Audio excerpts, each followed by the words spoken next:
Welcome to Living Word Ministries with our director and Bible teacher, Debbie Blank. Study with us verse by verse to hear and heed his book, along with other topics of Bible prophecy.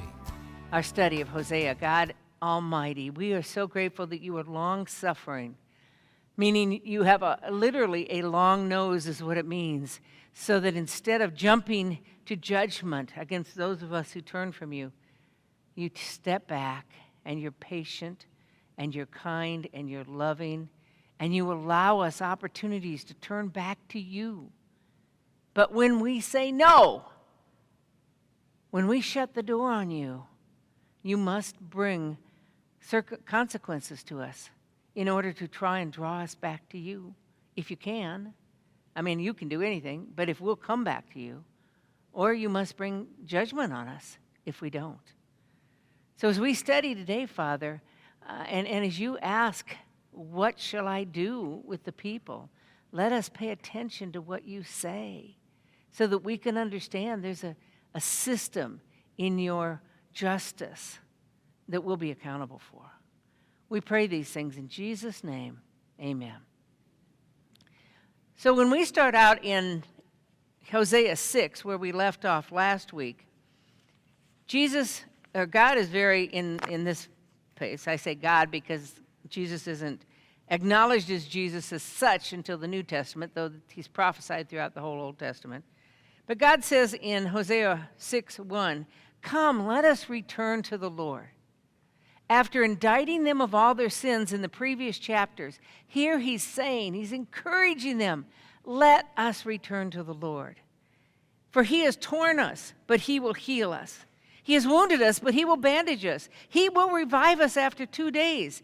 He will raise us up on the third day. In other words, it's going to be quick what God is going to do with his restoration, that we may live before him. So let us know, let us press on to know the Lord. His going forth is as certain as the dawn, and he will come to us like rain, refreshing blessing. Because it says here, like the spring rain watering the earth. Israel needs their spring rains to prepare them for the drought that's going to come in the summer months. It's refreshing to them. It's a blessing to them. So God says, return to the Lord. Did they return to the Lord? No. So in verse 4, it says, what shall I do with you, O Ephraim? What shall I do with you, O Judah?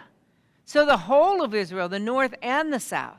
Now his focus is going to be on the north, but what shall I do with you? And when you think about it, we're held accountable to God. Galatians 6, verses 6 and 7 says, do not be deceived. God is not mocked. For whatever a man sows, this he will also reap. For the one who sows to his own flesh will from the flesh reap corruption. But the one who sows to the Spirit will from the Spirit reap eternal life. So that's Galatians 6, 6 and 7. Do not be deceived. God is not mocked. Let me share with you some illustrations. John Lennon, who y'all probably know, Beatles, during an interview with an American magazine, he said, religion will end, it will disappear. I do not have to argue about that. I am certain. Jesus was okay, but his subjects were too simple. Today we are more famous than him. You probably know he was killed with 6 gunshot wounds several years later, but he died a very early death. A man named Tancredo Neves, who was president of Brazil in 1985, he said if he got 500,000 votes from his party, not even God would remove him from presidency. Well, guess what? He got 500,000 votes. But the day before he was to take office, he got sick. That sickness lasted 5 weeks so that he couldn't take office, and then he died. So he was elected president, but he never took office. And then you look at Captain Edward John Smith of the Titanic. He said even God himself couldn't sink this ship. And finally, this one really gets me. I've heard this for a long time, but in Campinas, Brazil in 2005, a gal was going out to get in a car with a bunch of friends who were drunk. Her mom ran out and said, "My daughter, go with God and may he protect you." Her response was, only if God travels in the trunk, because inside here, it's already full. Ha, ha, ha, ha. Guess what happened? Huge accident. Everybody was killed. The car was completely destroyed, except for the trunk. And inside the trunk, the car was unrecognizable. It was so mangled. Inside the trunk was a dozen eggs that had never been hurt. So you see, God is not mocked. When we turn away from God, because of He's the God of justice, there must be consequences. Again, consequences to draw us back to Him, discipline to draw us back to Him, or consequences if we choose to turn away from God permanently. Remember a passage in 2 Thessalonians chapter 2, when God says, and this is about those people who don't believe, not believers who He's trying to woo to Himself again, but to those unbelievers, He says in chapter 2 of 2 Thessalonians verse 10, with all the deception of wickedness for those who perish because they did not receive the love of the truth so as to be saved. So the people who do not receive the love of the truth so as to be saved, it goes on to say in verse 11, for this reason God will send upon them a deluding influence so that they might believe what is false. If people consistently turn away from God, then God's going to give them a deluding influence. He's going to give them what they want. Turn over to Romans 1, because Romans 1 says it also, perhaps even a little more clearly, because here it tells us what the sins are. It says in verse 21, for even though they knew God, they did not honor Him as God or give thanks, but they became futile in their speculations, and their foolish heart was darkened. So again, they knew God, but oh yeah, I believe in God, but they didn't live for God. It says in verse 22, professing to be wise, they became fools and exchanged the glory of the incorruptible God for an image in the form of corruptible man and of birds and 4-footed animals, creatures, and crawling creatures. Therefore, so because they knew God, but they chose to walk away from God, therefore God gave them over to the lusts of their hearts, to impurity. Verse 26, for this reason God gave them over to degrading passions. Verse 28, and just as they did not see fit to acknowledge God any longer, God gave them over to a depraved mind to do the things which are not proper. So God will turn us over to our own ways if we continually walk away from Him. That we have to know. If people continually walk away from Him, not believers. If believers walk away or don't follow God, He's going to do everything He can to bring us back to Him. He's going to discipline us. And that discipline for the moment seems not to be joyful but sorrowful. But afterwards it yields a peaceful fruit of righteousness, according to Hebrews 12 that we read in our homework. I think it's verse 10. God, that's what God's doing here. He's trying to woo His people back to them. But if they will not come, He says, return to me. But they basically said, no, if they won't come, what's He going to do?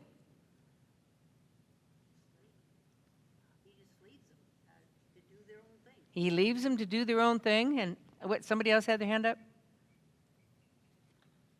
He's going to bring judgment. He's going to do what He has to do in order to get their attention, to bring them back to God. Think of your own life. How many times has God had to, I might say, put pressure on you or allow circumstances in your life so that you would turn to God in your time of need? And I hope when that happened, you did. Sometimes we get mad at God and we walk away. But He loves us so much, He won't let us stay walking away. He tries to bring us back to Himself. Well, today we're going to start with Hosea 6:4, where we ended last week, where he says, what shall I do with you? And we're going to just walk through things pretty quickly because we have several verses here. But he says, what shall I do with you? For your loyalty, and I'm in, again, Hosea 6:4. For your loyalty is like a morning cloud, and like the dew which goes away early. How important is loyalty? Actually, the Hebrew word for loyalty here is the same word for God's loving kindness, and that's hesed, H-E-S-E-D. So God's loving kindness is long-suffering, and loyalty is the same way. God wants that loyalty to be forever. And yet it says here, your loyalty is like a morning cloud. What happens with the morning cloud and with dew? They evaporate, they dissipate. They're just fleeting. So their loyalty is fleeting. They have no loyalty to God. Therefore, I have hewn them in pieces by the prophets. I have slain them by the words of my mouth, and the judgments on you are like the light that goes forth. What does that mean? The judgments on you are like the light that goes forth. Will the light ever end? Not until eternity comes and we no longer need sun. So the light is sure. That sun is there. The moon is there. That means that his judgments are sure. They will happen. Now, and then in verse 6 it says, for I delight in loyalty rather than sacrifice. Does that sound like a familiar verse to anybody?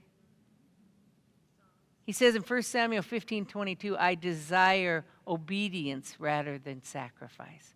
When Samuel was talking to King Saul with God's words. And then it goes on to say, and in the knowledge of God rather than burnt offerings. So God wants our loyalty. That's what he wants. They weren't giving it. So he says, but like Adam, they have transgressed the covenant. What does it mean? What did Adam do to transgress the covenant? Yeah, he ate from the tree, he and Eve. He disobeyed God. So disobedience is transgressing God's covenant. There they have dealt treacherously with me.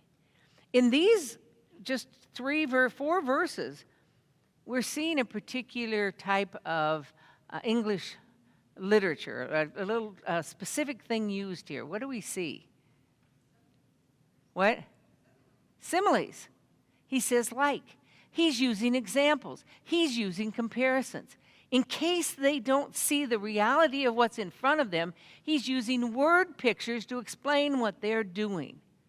So we see here that he's showing, the chapter here is chapter 6, and he's showing them their sin through word pictures. So maybe they'll understand. Because when he speaks the truth to them, they don't understand. So now I'm going to make comparisons, is what he's saying. And he makes comparisons all the way through chapters 6 and 7. He goes on in verse 6 to say, Gilead is a city of wrongdoers, tracked with bloody footprints. What do we know about Gilead? Where is Gilead? The land of Gilead was northeast of the Jordan River, and they were worshiping sacrifices. It's mountainous up there, so they were worshiping sacrifices. He goes in verse 9, and as raiders wait for a man, there's another simile with as, so a band of priests murder on the way to Shechem. Surely they have committed crime. Who's leading the group to crime right here? The priests, the religious leaders. In the house of Israel I have seen a horrible thing. Ephraim's harlotry is there. Israel has done what? Defiled itself, turned away from God. Alas, O Judah, there is a harvest appointed for you when I restore the fortunes of my people. That little ray of hope thrown in there for Judah, because they're not going to be destroyed or taken into captivity for 150 years after the northern kingdom. Their sin is great, but not as great at that time. And they repented. The northern kingdom never repented. So he starts out in chapter 7 now, and he says, when I would, and basically it should read, when I would have healed Israel. So God's saying, I would have healed you. If you just repented, I would have healed you, brought you back into the loving kindness relationship, giving you all the covenant promises. I would have done that. If only you had. Think about our own lives. How many times you know people who've turned, well, actually, I got to tell you, I was thinking the other day, amazing what comes into your head, as I was looking at my adorable 2 little grandchildren, if either Bob and I had made a decision in our lives to leave each other or not to accept Christ and to go in a worldly way, we wouldn't have stayed married. And if we hadn't stayed married, those kids wouldn't have ever been born. So you see, sometimes we don't know or don't think about or don't see the consequences of our actions, good or bad. But because we obeyed God, our marriage stayed together, we had built a relationship with the Lord and with each other, we have these two amazing little grandchildren. You see, consequences, good or bad, depends on how we walk with the Lord, how we obey with the Lord. Now, do you think 49 years ago, because right after we were married, things got bad real quickly, and I didn't. If I had known anybody that was divorced at that time, I probably would have gotten a divorce. We're coming up on 50 years of marriage, but, it didn't start out so good. It was a little rocky to start. And if I had left him, I would never have known what I missed. So if we walk with the Lord, he's going to take care of us. He's going to restore the fortunes. The harvest is appointed for us. But if we don't know sometimes what we're going to miss. Anyway, it goes on to say, I would have healed Israel. The iniquity of Ephraim is uncovered, and the evil deeds of Samaria, for they deal falsely. The thief enters in, bandits raid outside. Now, I haven't really focused a lot on all these sins that they have done, because that's pretty much everything we're seeing in the book of Hosea. I've got more green circles with a line through it, which are their sins, than I have anything else on my papers, because they consistently sin, iniquity, evil deeds, dealing falsely. And then it says in verse 2, they do not consider in their hearts that I remember all their wickedness. Oh, how often do we think God doesn't see us? How often do we think I can do whatever I want because God's got forgiveness. I can just ask for forgiveness and that'll be it. But do we think about what that sin does to our hearts and how it changes us? God forgives us if we're genuinely repentant, completely repentant. But do we think of how it turns our heart away when we legitimately sin, make a decision to sin against God? That's tough. Well, he goes on to say, verse 5, with this wickedness they make the king glad, and the princes with their lies. They are all adulterers. What does he mean, their wickedness, they make the king glad, and the princes with their lies? That's right. The king's leading the wickedness, so he enjoys it when the group of people follow along with him. It's like what we're seeing today. When the wicked are doing what they're doing, those people who are leading it behind the scenes love it. They love to see it. They're following the king rather than God. Absolutely. That's what they're doing. So they are all adulterers, it says in verse 4. Again, now you have a like here. What's he comparing these kings to and these people to now? An oven. He says in verse 4. Verse 6, he says like an oven. Verse 7, he says like an oven. Here it's like an oven heated by the baker who ceases to stir up the fire from the kneading of the dough until it is leavened. Well, that's kind of hard to understand. I probably should have looked it up in the Amplified. But basically what we're saying is the baker's heating up the oven so hot that it doesn't need to be fanned. It doesn't need to be stirred up because it continually is hot, and they can cook their bread on it anytime. The idea is the burning passion of the people. The people's passion is burning.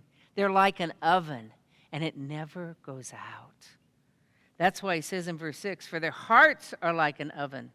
As they approach their plotting, their anger smolders all night. In the morning, it burns like a flaming fire. It never goes out. I read verse 6, and I thought of what we're going through today. Their hearts are like an oven as they approach their plotting. Their anger smolders all night. In the morning, it burns like a flaming fire. That's what's happening in our cities. We're seeing a lot of that. We have to understand that what we're seeing is not only a sign of the end times, but it's Satan working his chaos and his evil and his deception in our country. Satan is using people to go in a direction that's contrary to God. And we as Christians cannot stand for that. We need to stand for righteousness and truth, not for deception and chaos. That's what they're doing here. when you look at verse 7, all of them are hot like an oven. They consume their rulers and their kings have fallen. None of them calls on me. When it says they consume their rulers, all the kings have fallen, what's he saying here?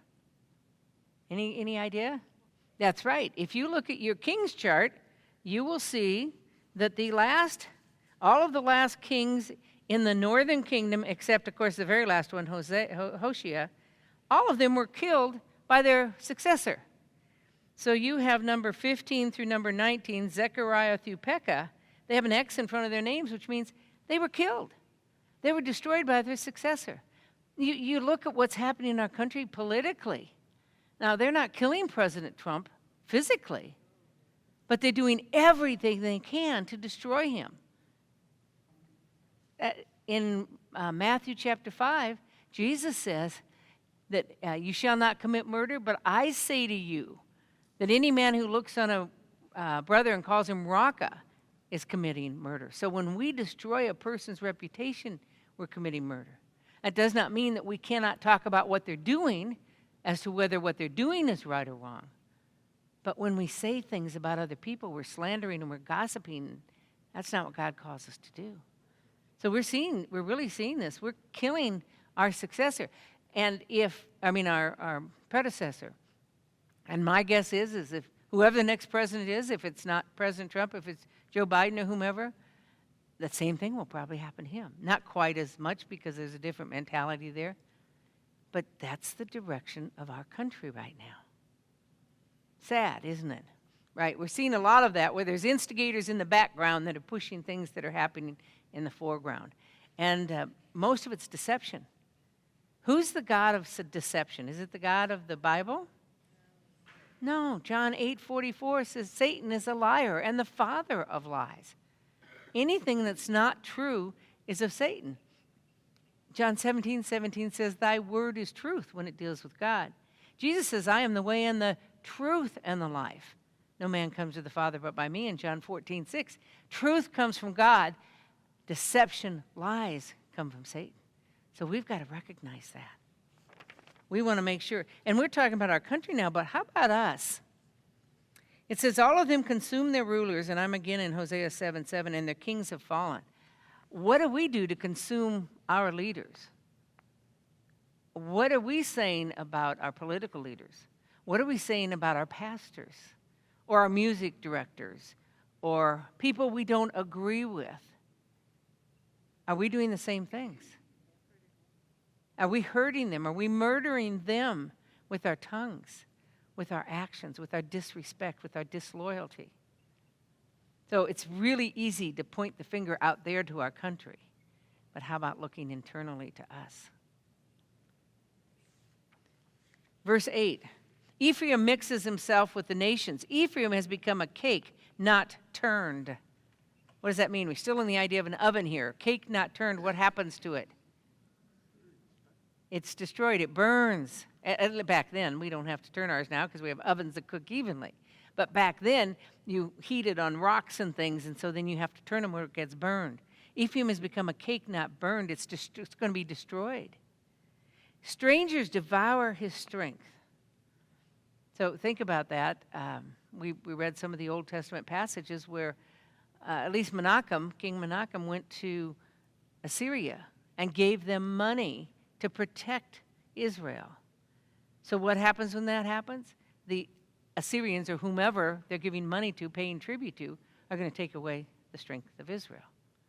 So they take away the strength. What does it say after that?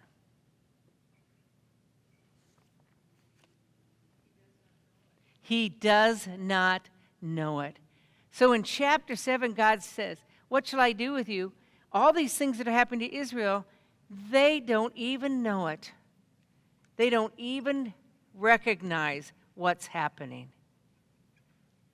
They are doing all this evil against God, and they don't understand. How many times have you said, or do you know someone who says, why, God? Why did you allow this to happen? When in fact, the reason it happened is because you had walked away from God. But you didn't want to acknowledge that. Instead, you wanted to blame God for it, because that's our first inclination. What did Adam do? What did Eve do? They blamed each other. They blamed the serpent instead of taking responsibility for it. That's what the Jews are doing. They didn't even know what they are doing. That is a sad connotation when we don't recognize how far we have fallen, how far we've gone away from God. When I spoke a gal decades ago, when I spoke to a gal who was going to get a divorce, and I said, is this the direction? I said, what is God leading you to do? And she said, God's leading me to get a divorce because he wants me to be happy. Now, I didn't understand at the time that, I'm not sure she was having an affair at the time, but she'd fallen in love with somebody else. And as soon as the divorce was over, she got married. So she didn't even recognize, as a Christian, a believer in Jesus Christ, that she was deceiving herself. She was lying to herself. First of all, God doesn't say that he wants us to be happy. He wants us to have a joyful spirit in our relationship with him, but it's nothing about what happens in this world. It's about our relationship with him. So that was wrong. And secondly, don't deceive yourself to say that God wants you to get a divorce to be happy when in fact you're going to marry somebody else, which is, it doesn't match up. They didn't have biblical grounds, and that's not appropriate. Clearly, she was having a relationship with somebody else in order to plan to get married to him right afterwards. So do you see how we can deceive ourselves into thinking that what we're doing is really God's will? Have you ever seen something like that? Have you ever had a situation like that? Okay, well, we're not going to deal with the personal situation and how you handle it, but it sounds like you did right. What she did was she gave an example of a woman who's not following the word of the Lord, but she's convinced she is. And so Marlene confronted her with the truth from Hosea, and of course, do you think the gal liked it? No, we don't want to be told that we're sinning. Most of us don't want to hear that. If somebody comes to you and shares the word of God or the truth with you, but it's not what you want, how do you accept it? Most of the times we don't accept it. We don't want to hear it because it isn't what we want to hear and what we want to do. That's a very difficult question to answer. And her point was that Dietrich Bonhoeffer, he believed God told him to kill Hitler. You have the person who killed the abortionist in Kansas. He said, God called me to do this. But God says, you shall not murder. And so how do you balance that? How do you know? And all I can tell you is we have a personal responsibility to have a relationship with God. And that personal responsibility means that I'm accountable to God. Now, will God contradict his word? Well, no, but on the other hand, God says the firstborn shall receive the double blessing. And yet you look at how throughout Scripture that he changed that. He said that don't intermarry with non-believers, non-Israelites, and yet Rahab and Ruth are in the lineage of the Messiah. So God does make, I will say, exceptions in his word for certain circumstances. But I cannot tell you whether it was right or wrong for either of those murder situations because I'm not in their space and I haven't heard from God. I just know that we have a personal responsibility, and if I'm going to do something, I've got to darn well, especially if it seems to contradict God's word, I got better darn well make sure it's God speaking to me and nobody else. That's a tough situation to be in.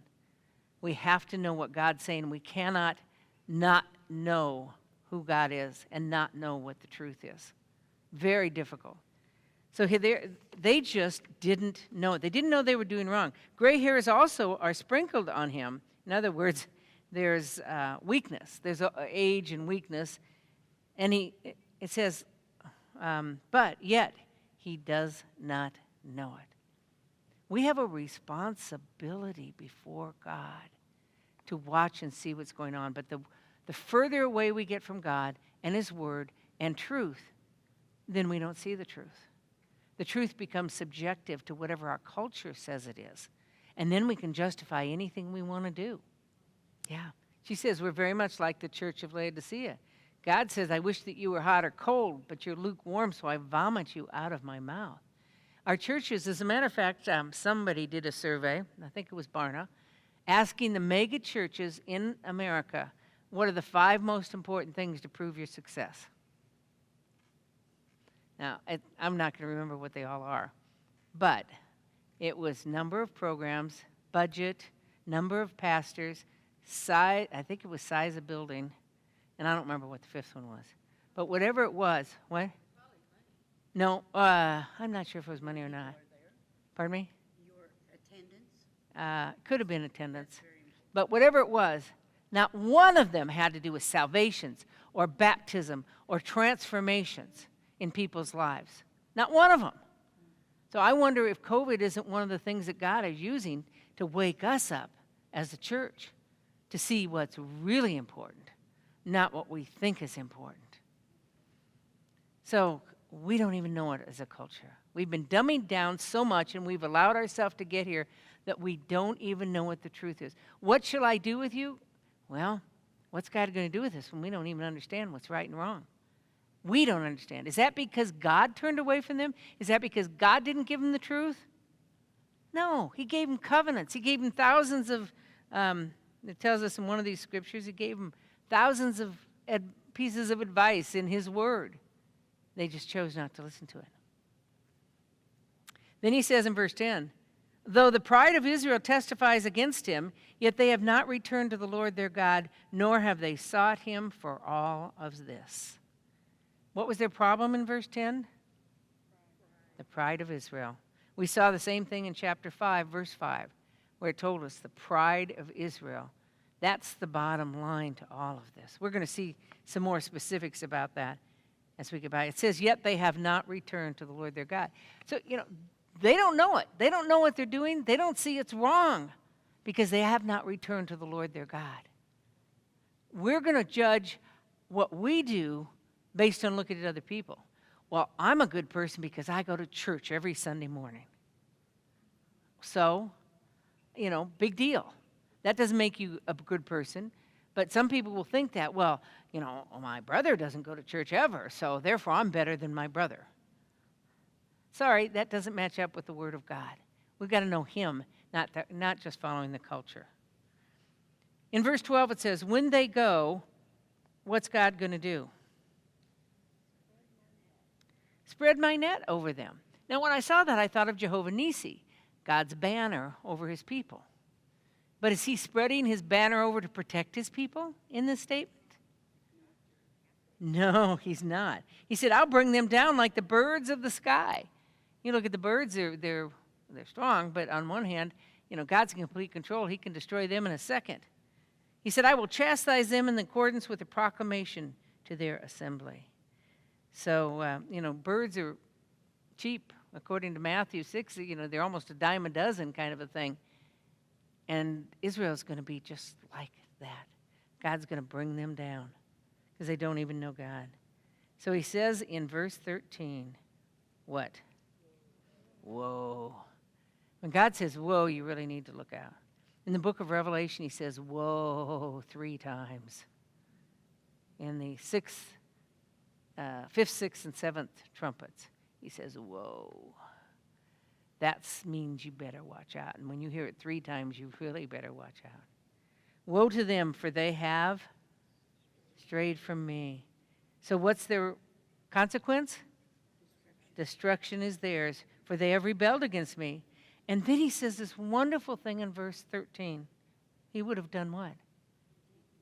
I would have redeemed them, but they speak lies against me.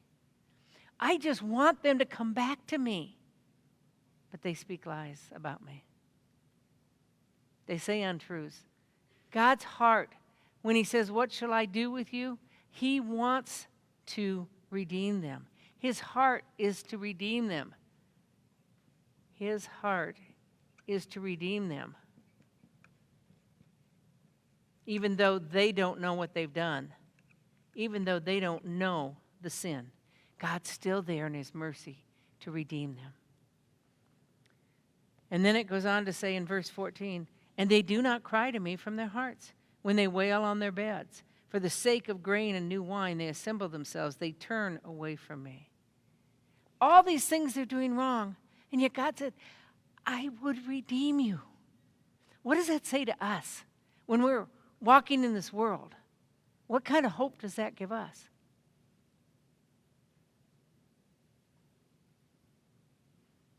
We can always turn back to God. There's no sin so great that we can't ask God for forgiveness. There's nothing that we could ever do that would cause God not to forgive us if we genuinely repent. Nothing. Because he desires to redeem us all the time. Every time, every sin, every circumstance, God is there to forgive us. So why don't we just take the easy way out and go to God? You're laughing. That's not always the easy way. Okay, that's not always the easy way. Pride. Exactly. Our pride. I can do it. I can handle it. I don't need anybody else. Oh, and if I go to God, he's going to ask me to go to Africa. Or he's going to make me do something I don't want to do.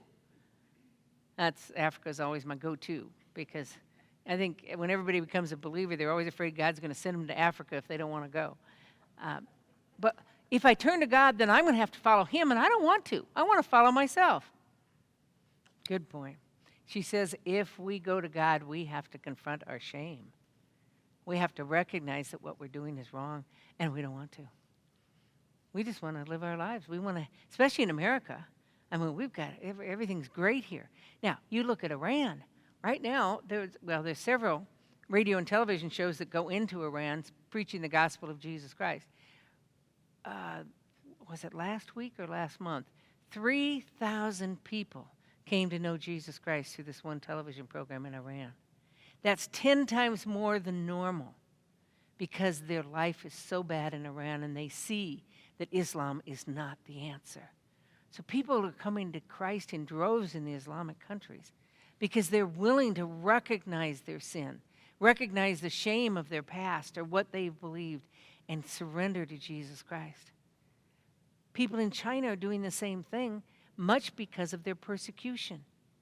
And we in the United States, well, we're just arrogant.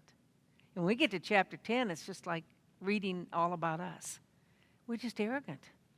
And we're self-made people, and we want things the way we want them, and nobody has the right to tell me I can't do it. That's our attitude. So it says, again in verse 15, although I trained and strengthened their arms, yet they what? Devised evil against me. Now think of it.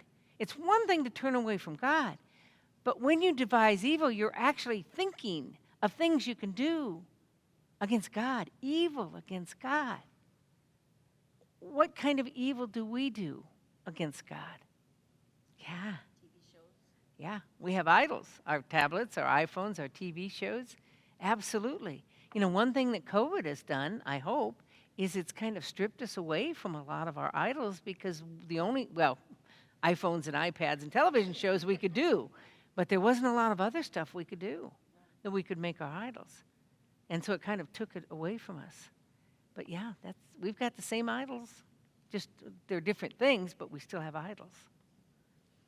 Verse 16, they turn, but not upward. You know, when you repent, what does repent mean? To turn and go the other direction. So God's calling them he wants to redeem them. He's calling them to turn, and they do. But they're not turning upward. They're just turning, doing whatever they want. They are like a deceitful bow. There you've got the likes again. We saw the like a silly dove in verse 11 and like birds in verse 12. Now they're like a deceitful bow. What would a deceitful bow be like? Anybody a hunter, a bow hunter? Well, if you're a bow hunter, you must have a straight bow. If you don't have a straight bow, what's going to happen? Yeah, it's not going to go. It's going to go over here. So a deceitful bow would be one that isn't right. It's crooked. So they're like a crooked bow. Their princes will fall by the sword. We talked about that. Because of the insolence of their tongue, they will be derision in the land of Egypt. What's insolence?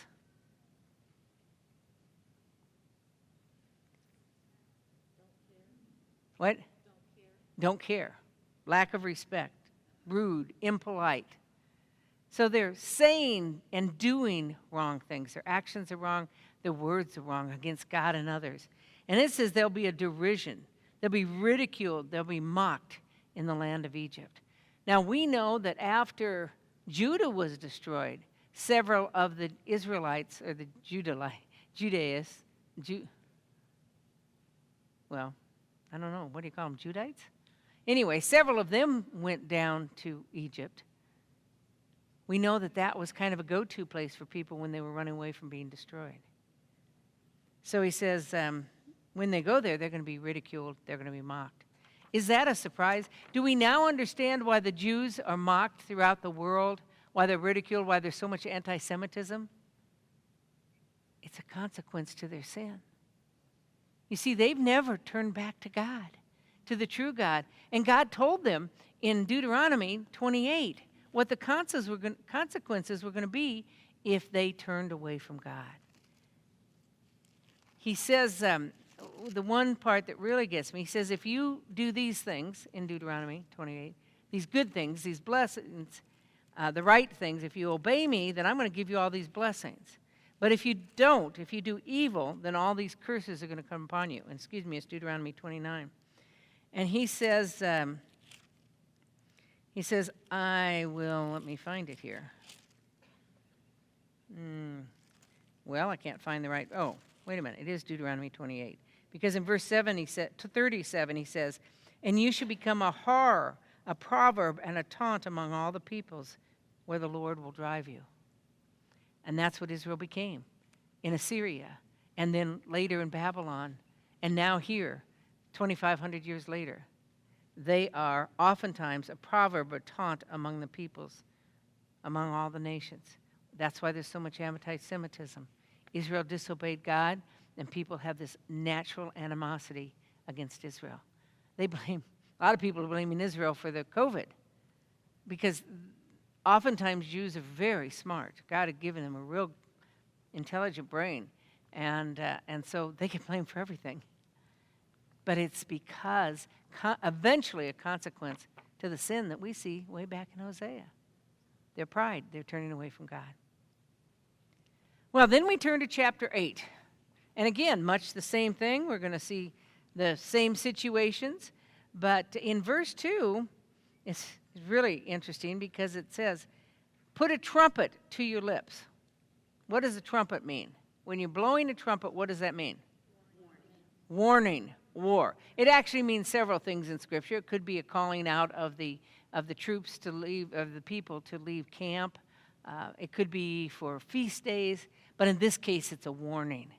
It's a warning of impending war. He says, put the trumpet to your lips, and that's from Numbers 10:9, by the way, chapter 10, verse 9. He says, and again we have a simile, like an eagle, the enemy comes against the house of the Lord, because they have done what? Transgressed my covenant and rebelled against my law. So what does it mean like an eagle, the enemy is coming? Okay, birds of prey, and they're swift, and they're strong, and they're coming against them. And then one of the condemnations that God has against them is that they transgressed my covenant. Well, what covenant is he talking about? Raise your hand. That's right. No other gods before me. Certainly the 10 Commandments. I am the Lord your God, you shall have no other gods before me. And then you shall not make graven images. And they were disobeying certainly the first two.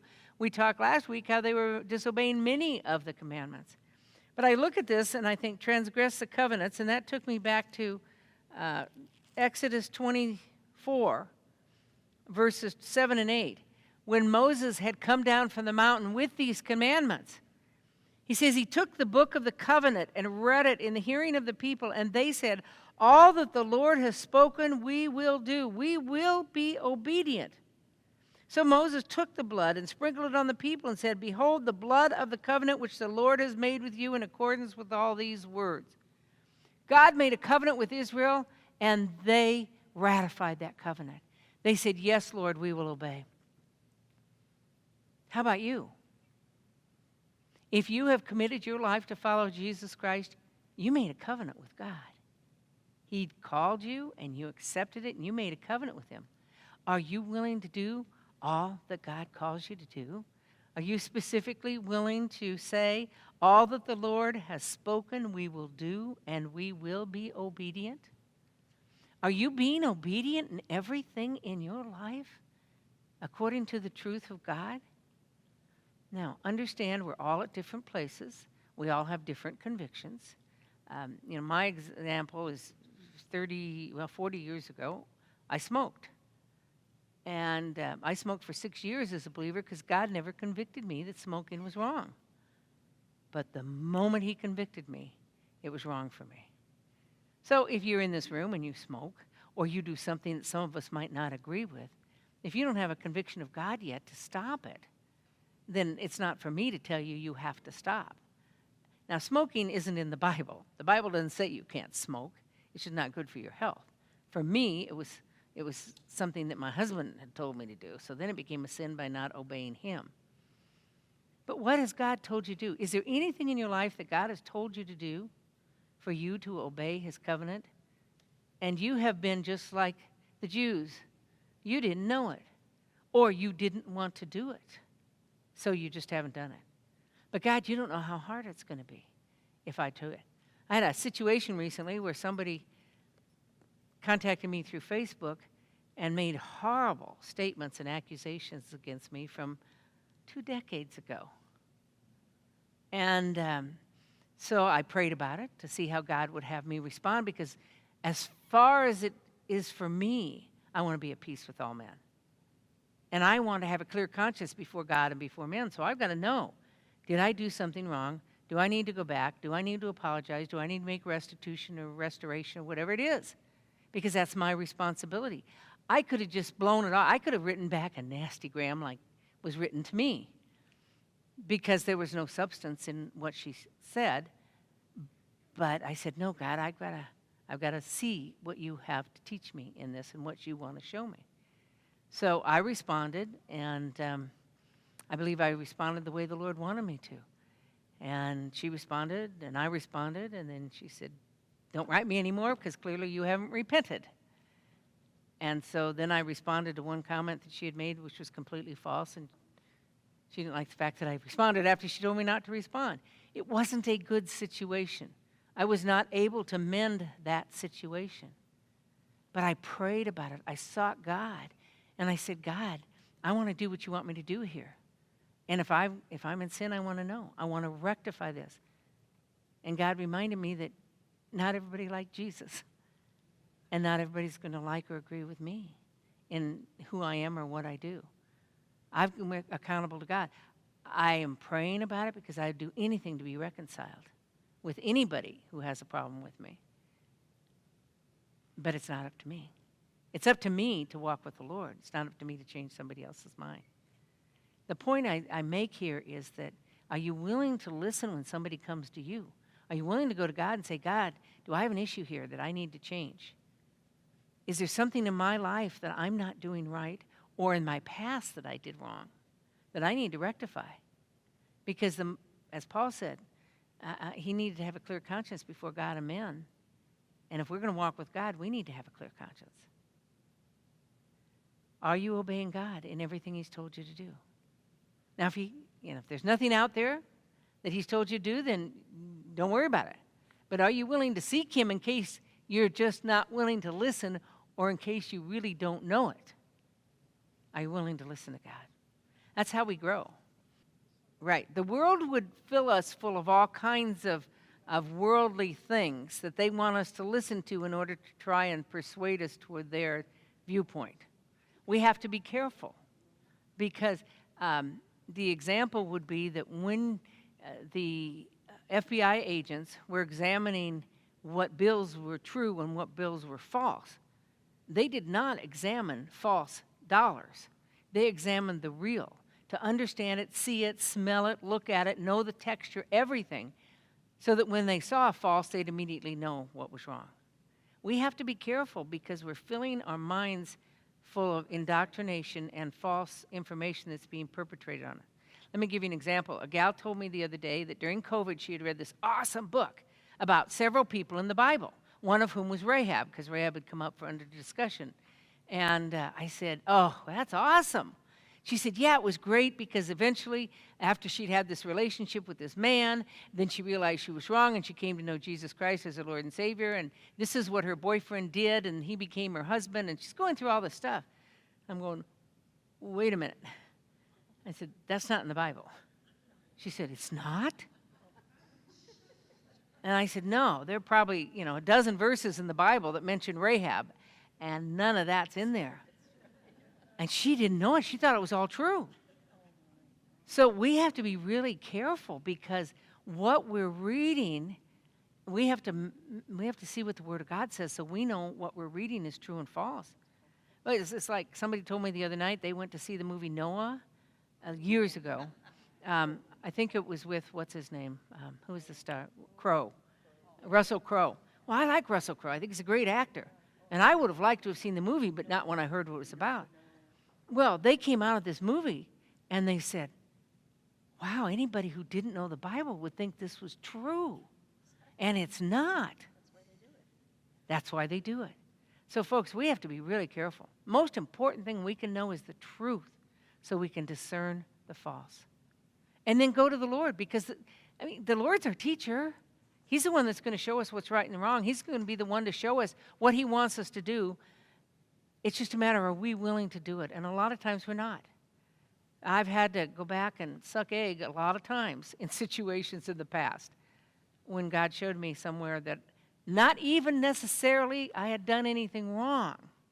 But in order to be reconciled, I need to go back and at least admit that in my part of the relationship, I had done this that offended them. Not easy, very humbling, but there's nothing more freeing than obeying God in what he brings to your heart to do. Well, we got off track a little bit there, but let's move on in verse 8 because verse 2 is very significant. Chapter 8, verse 2. God says, they cry out to me. What do they say? We of Israel know you. Well, we're a Christian nation. Well, I'm a born-again believer in Jesus Christ. I know you. Really? Then how come you're doing this and this and this and this? How come you're acting like you don't know God? How come we've allowed all the evil in our country that we've allowed if we're really true born-again believers in Jesus Christ with a true relationship with him? So here are these people, they claim to know God. God says, what shall I do with you? You claim to know me, but are they living like it? No, they're not. They claim to know God, but their actions speak differently. Actions don't show it. We claim to know God, but do you know what? Our statistics as born-again believers are no different than the statistics of those who are not. Why do you call me Lord, Lord, but don't do what I say? Exactly what we see here. They claim to know God, but their actions don't show it. If we truly know the Lord, would we be doing the things that we're doing? How many, I won't ask how many of you, but how many of you have family or friends who've, let's say, gotten a divorce? And what do constantly? They put down their ex-husband or ex-wife, constantly negging and putting them down in what they do. Well, that's not what God would have us do. That doesn't honor him. So we claim to know God, and then we go to church Sunday morning, we walk out, and we have pastor for lunch. Well, that's not of God. That's not what he would have us do. Now, in their case, their sins were a lot worse than that. They were turning away from God. It says in verse 3, they say they know me, but Israel has rejected the good. The enemy will pursue him. They have set up kings, but not me. They have appointed princes, but I didn't know it. With their silver and the gold, they've made idols for themselves. Well, we haven't necessarily done those, but when I think of they've set up kings, but not me, I think, how many of us worship our political system, whether it's Republican or Democrat or whatever it is, and we think, well, the end all is to get President Trump reelected or to get Joe Biden elected. That's the end all. We've got to follow our whatever it is, our political system, and we've got to do whatever it takes to get them elected. No, we need to pray. We need to pray fervently for God's direction and changed hearts and his guidance, because Daniel 2 tells us it is God who removes kings and establishes kings. God will give us the king that we choose. But we have things we can do, but they're not the end all. God is the end all. We can't forget him. We can't reject him. And so they've set up kings. Right now, what they've done is they've turned away from God. They claim they know God, but their actions prove otherwise, because they set up kings instead of God. They set up princes instead of God. They set up a golden calf instead of God. We do much of the same thing. Verse 5 says, he has rejected your calf, O Samaria. Where was this calf? What was the significance of this calf that he's talking about? Exactly right. When Jeroboam, the first king of the northern empire, became king, he set up golden calf altars in the northern and the southern part of his kingdom, in Dan and in Bethel, so that the people would go to them instead of going to Jerusalem. He was afraid he was going to lose them. Thank you for sharing that. So they set up a golden calf, it says, and then in verse 6 it says, surely the calf of Samaria will be broken into pieces, for they sow the wind and they reap the whirlwind. The standing grain has no heads, it yields no grain. Should it yield, strangers would swallow it up. So they follow their kings and their princes, they follow their calves, and the result is they have no crops. They have turned away from God, and there's a consequence, and the consequence is the drought here. And then in verse 8, he says, Israel is what? Swallowed up. You know, when I think of swallowed up, I think of Jonah and the whale. How the whale just, in my mind, just reached out and grabbed Noah, and he was trapped. I mean, he should have died, but God had his hand on him. And I think of that with Assyria. Assyria just reached out and grabbed Israel. Remember, Assyria came up against the northern kingdom in 733 BC and took the northern parts, the Galilean parts of the kingdom. And then they came back and took the rest captive in 722 BC because they didn't learn. You would think that we would learn. You would think after 9/11, when we realize that there's terror in the world and we are not completely safe and the government cannot keep us secure, that we would have learned and turned to God and stayed with God. But we didn't. And now we have terrorism, we have COVID, we have all the issues that we're dealing with now, plus attitude changes. He gives another simile too, because he says in verse 8, like a vessel in which no one delights. In other words, it's just worthless. You think of a broken vessel that you've glued back together, it's absolutely worthless. That's how he sees his people, because they claim to know God, but their actions prove differently. So God says there's going to be a consequence. Verse 9, they have gone up to Assyria. Like a wild donkey all alone, Ephraim has hired lovers. What is a donkey? When you think of a donkey, what attitude or attribute do you think of them? Stubborn, very stubborn. So instead of turning to God, they turned to Assyria or Egypt. And as if you read the history of Israel, you saw that kings did that. One king went to So, the king in Egypt, to get his help against the Assyrians. Menachem went to Assyria to get his help. They were using the resources of other countries to help them instead of going to God. Do we ever do that? All the time. When something bad happens, do we immediately cry out to God? Usually we pick up the telephone. That's right. Go to the throne, not to the phone. But usually, I can only speak for myself, but oftentimes when that happens, I pick up the phone and call my husband. You're not going to believe what happened. But instead, we should go to the throne. That's right. They were using the military of other countries to help them. And in our case, there's 193 legitimate countries in the world, and I say legitimate, that are members of the United Nations that are recognized as full-fledged countries. Of that, the United States is in 153 of those countries. So we are sending our military to help most of the countries in the world, or whether it's to keep peace or for military security or whatever it is. That's what we're doing. Well, they're looking to us for help instead of God. And we're too. We look to our government for help. What happened when COVID came?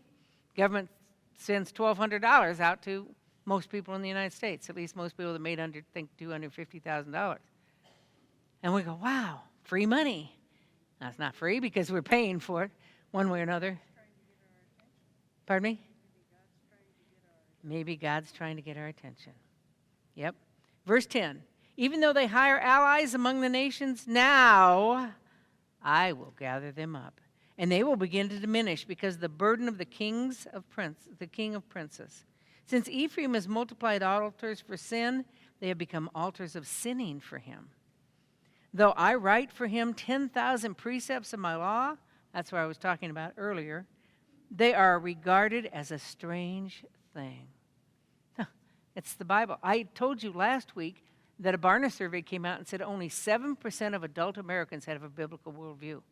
Well, I read this week, Arizona Christian University put out a poll this year, and their poll showed only 6% of adult Americans have a biblical worldview.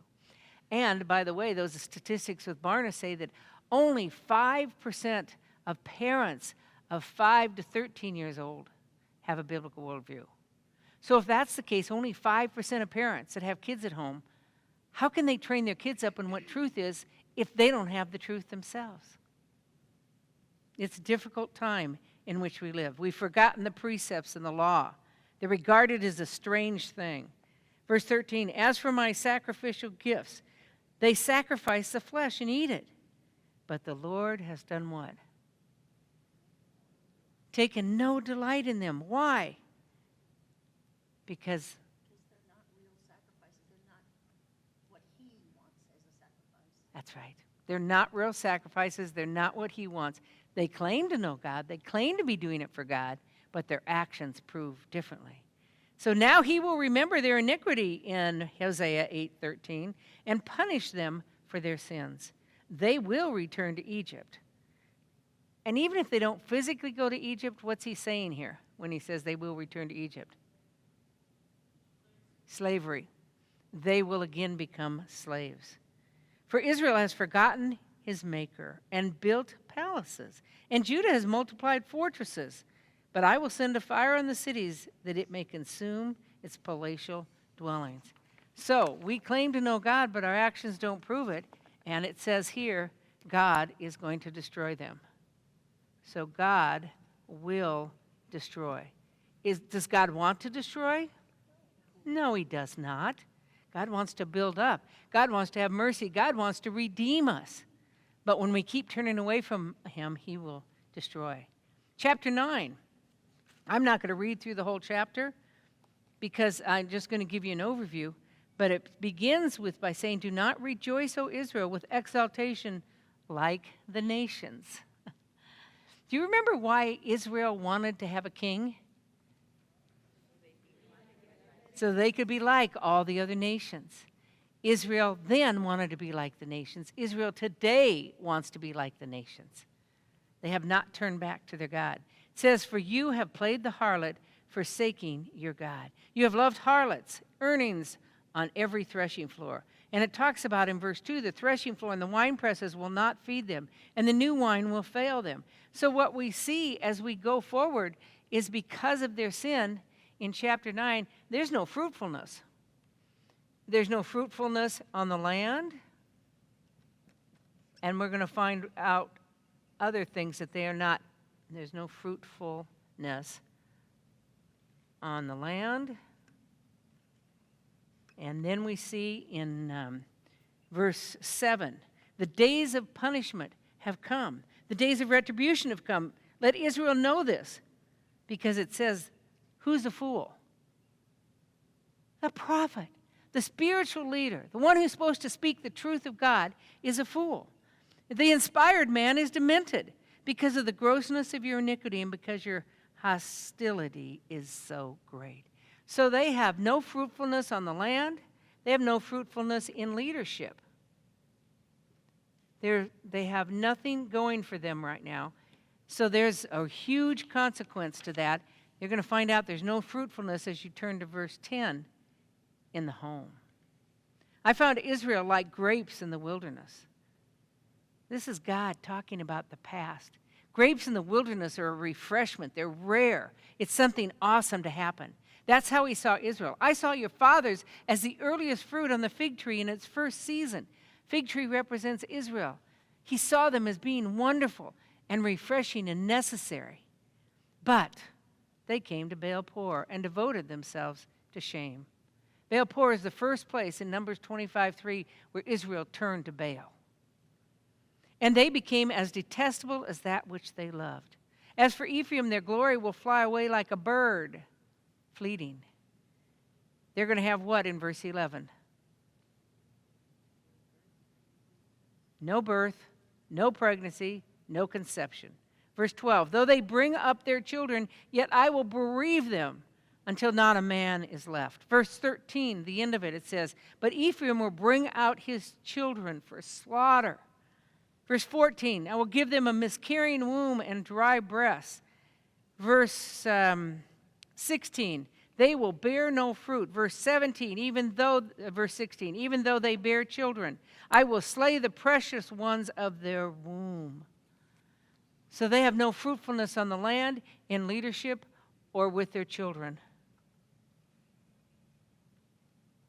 How terrible. Now,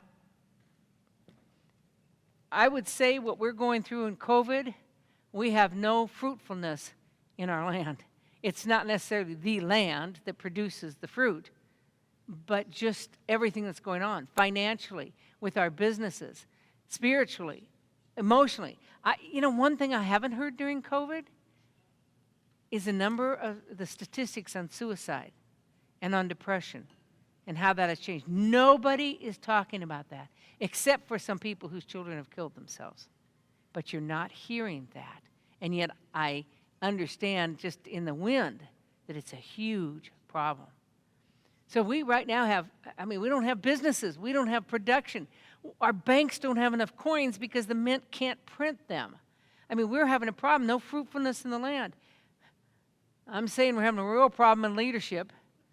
And when you have cities that allow lawlessness, and then the media and the cities criticize our president who comes in to protect the federal things that he's responsible for, and they say he's trying to take over our country with the military.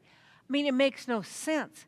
So whether you think we have no leadership in President Trump, or you think we have no leadership in some of these cities and states that things are just out of hand, the fact is we're having a lack of leadership problem. And the ultimate problem is the children.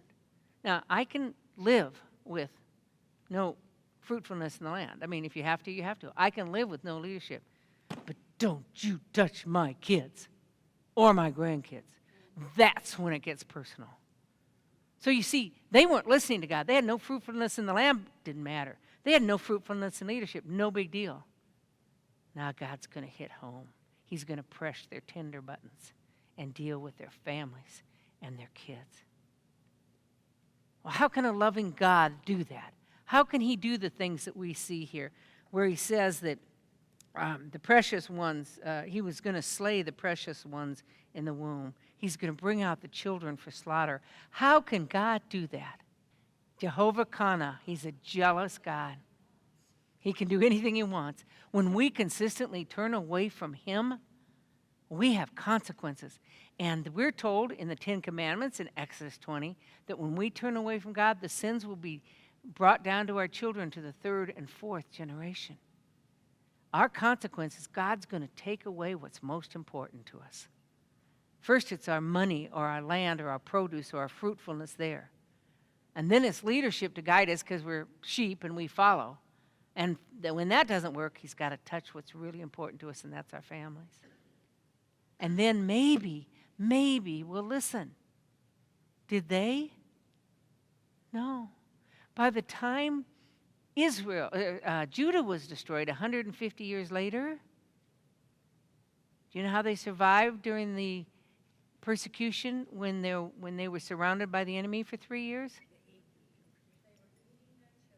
They ate their children.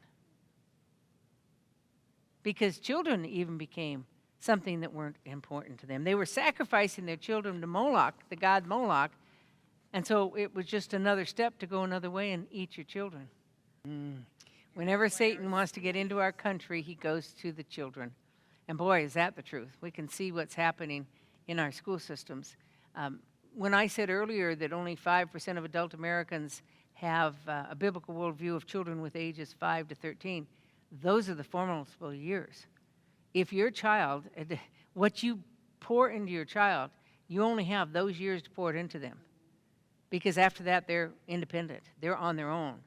So those are the years that you really have to do it. And what are we doing?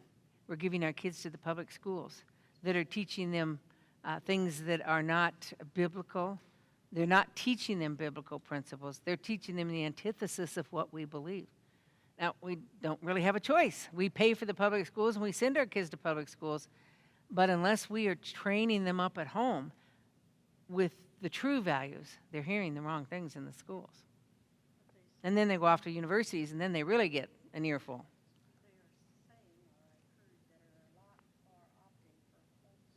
Oh, what did I hear yesterday? There's a 30% increase in Rule 13 applications this year. Now, Rule 13 is homeschooling. 30% increase this year. Now, a lot has to do with COVID, but the point is, people are relooking at the educational system. Well, let's end with chapter 10, the last chapter in this section, because this section really goes from chapter 6, verse 4, all the way through chapter 10, when God is saying, what shall I do with you? I mean, you are showing, he showed the sins through the word picture, and they didn't even see it.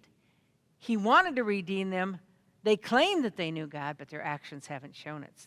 So their consequence was they have no fruitfulness. And now in verse 10, what we see is really a summary of their sin.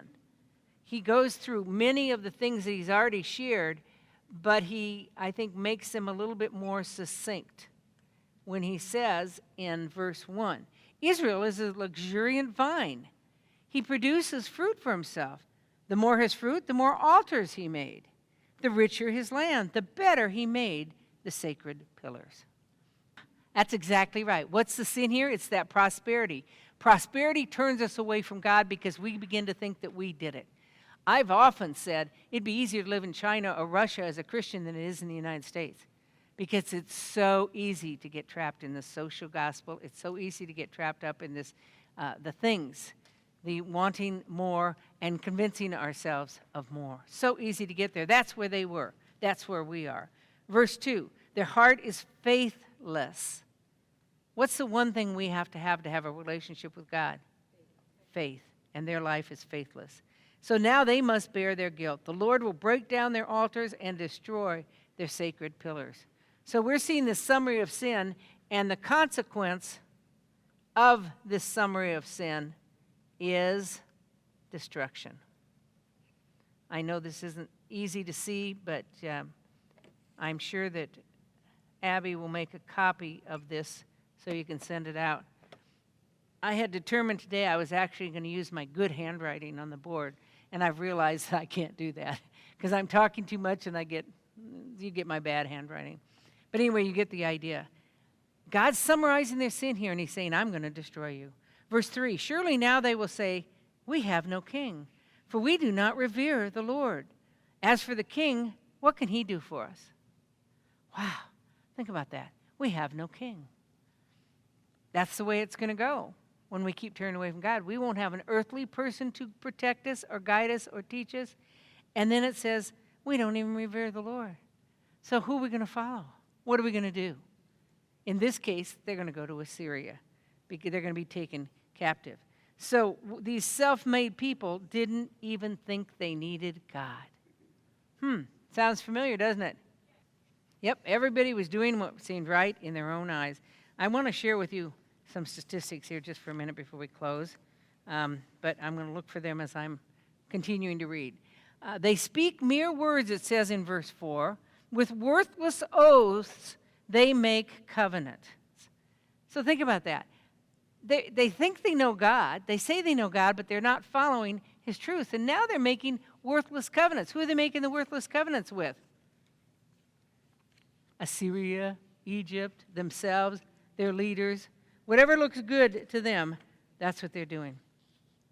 And it goes on to say, they speak mere words, with worthless covenants they make, worthless oaths they make covenants, and judgments sprouts like poisonous weeds in the furrows of the field. Wow. Poisonous weeds. What does poison lead to? Death. Absolutely. And they're going to see that death. It says the inhabitants of Samaria will fear for the calf of Beth-aven. And again, it's worshiping the calf at Bethel. Indeed, its people will mourn for it, and its idolatrous priests will cry out over it, over its glory, since it has departed from them. Once they don't have that anymore, the opportunity to worship at Bethel, that's what they're going to mourn. They're not going to mourn the God of the world, the God of the universe, the God of their covenant. They're going to mourn that they can't use the sacrifices that they're used to using. So what we see there is the false worship is true. It's accurate. Then we go on to verse 6. It says, the thing itself will be carried to Assyria as tribute to King Jareb, which may be a different king, Shalmaneser. Ephraim will be seized with shame, and Israel will be ashamed of its own counsel. Patty was talking earlier about shame. That's a problem that we see in our lives, how we're not willing to confess because of shame. They're going to be brought to shame. Samaria, it says in verse 7, will be cut off with their king, like a stick on the surface of the water. I thought that was a good description. I mean, if a stick is on the surface of the water, does it have any value? Can it be replanted in the tree? It's completely dead. Goes on to say, also the high places of Avon, the sin of Israel, will be destroyed. Thorn and thistle will grow on their altars. Then they will say to the mountains, cover us, and to the hills, fall on us. For the days of Gibeah you have sinned, O Lord, O Israel. There they stand. Will not the battle against the sons of iniquity overtake them in Gibeah? So their high places are going to be destroyed. Did anybody recognize that verse in verse 8 where it says, cover us, and to the hills they're going to say, fall on us?